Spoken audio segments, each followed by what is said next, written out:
полето дълг вековен, тихо клати китни клони, а под него животворен извор сладостно ромоли. Ако лете в маранята, прашен пътник там помине, ще си сръбне от водата и ще седне да почине, а над него се навеждат китни клонки и тогава листи шушнати нареждат. Тук се сладко отморява. В земния живот познат, върти се чуден кръговрат, от природата е сътворен, за хората благословен. Тук герой на чудесата е нейно величество водата. Течна, твърда и газообразна, нуждаем се от нея не на празна. Тя царица е на чистотата, на здравето и красотата. Ех, за всяко живо същество най-добро е хаждво. Ако пожар те сполети, тя веднага ще го погаси. Погаси в беда, ще ти помогне, знае. Пази се ти завинаги до края. За живота на земята много нужна е водата. Без вода не можем ние, всеки пие и се мие. Без вода не могат птичките, ни цветята и тревичките. И животните ще бъдат жадни, ако водоемите са празни.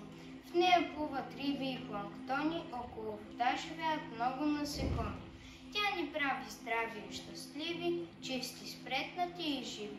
Нужна ни е всеки час, водата е живот за нас. Реката заспала, отворила очичките, хукна като хал покрай брезичките, понесла листа, завлачила клони.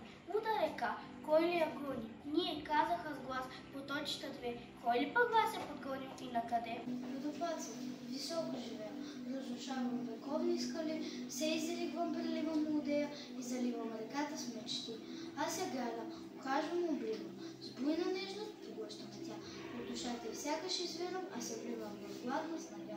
Пак се сливаме жадни за пролет. Вая връзки, разтича се тя. И в капките случваме пролет с моята луда красива река.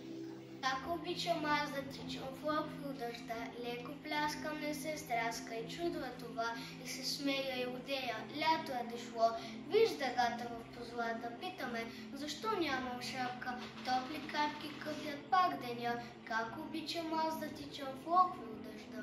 Кап, кап, кап, капе си капчука пак, кап, кап, кап, падна капчетата пак, кап, кап, кап, те събирам в купичката пак, кап, кап, кап.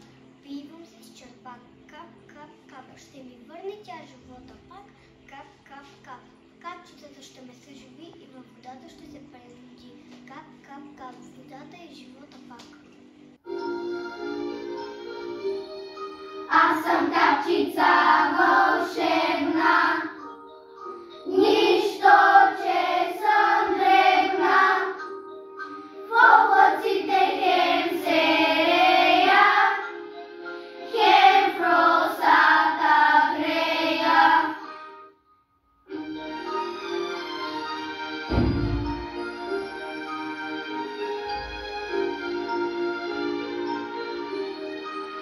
запухена снежинка, звяла пелеринка, тук съм всичканата жена, топла и солена.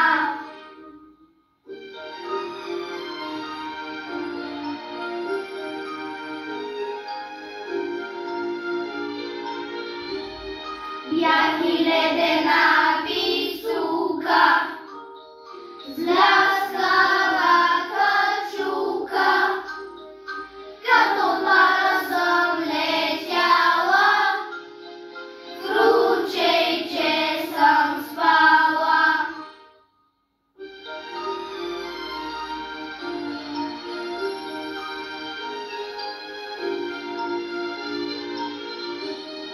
Плувам даже в океана, нежна като пяна. Аз съм капчица вълшебна, нищо, че съм дребна. Ти направил светът без водата. Нямаше да съществува нито гората, нито едно от прекрасните чудеса на земята. Но щом има вода, има живот, има цветя, има морета, има всевъзможни красоти и прекрасните зелени планини. Водата дава живот на земята. Благодарение на нея са зелени поля. Мастилите тайни на мига в подмолите, нареченото корито, се спъват в корените на брега и ронят скелета му, явно или скрито. Ама че проли вечер, завалята изведнъж. Зайкот най-вича околота зануждае всички цветя. Всяка капка коренчето напоява и тъжда живот на цветето дарява. Вода даряваща живот на всички земни красоти, чиста и неуловима в ручи извън ти, а човекът водата забрави да цени със своите действия какво ли цели. Как свежи ще бъдат цветята, дали зелени ще бъдат полята, а птиците дали ще ни пеят, животни в гората дали ще живеят. Тук отговорът е ясен. Не, човече, поспри се, не дей. Природата чудна сама ще усети любовта, а щом човек се осъзнае, ще бъде най-щастлива тя.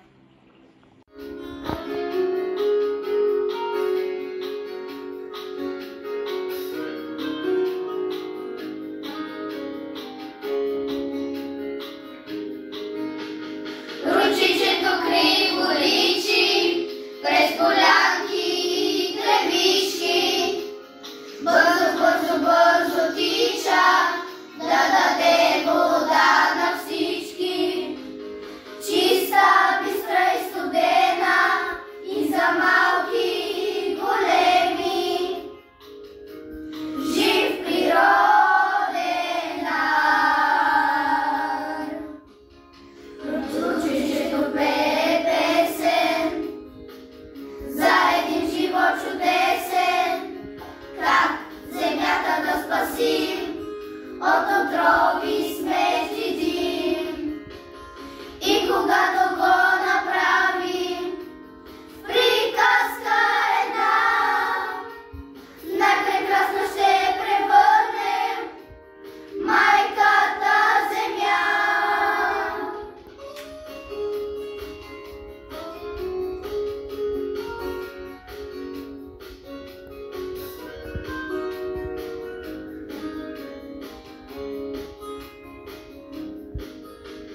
Ручечето пее песен за един живот чудесен. В чиста слънчева природа създага небосвода. Ручечето пее песен за един живот чудесен. Как земята да спасим от отрови, смет и дим. И когато го направим, в приказка една, най-прекрасно ще превърнем майката земя. Водата сълза на природата. Водата, безкрайен пътешественик. Водата, любител на времето. Водата, безкрайен дом. Водата, незаменимо съкровище. Водата, извор в сърцето. Синята емблема на земята.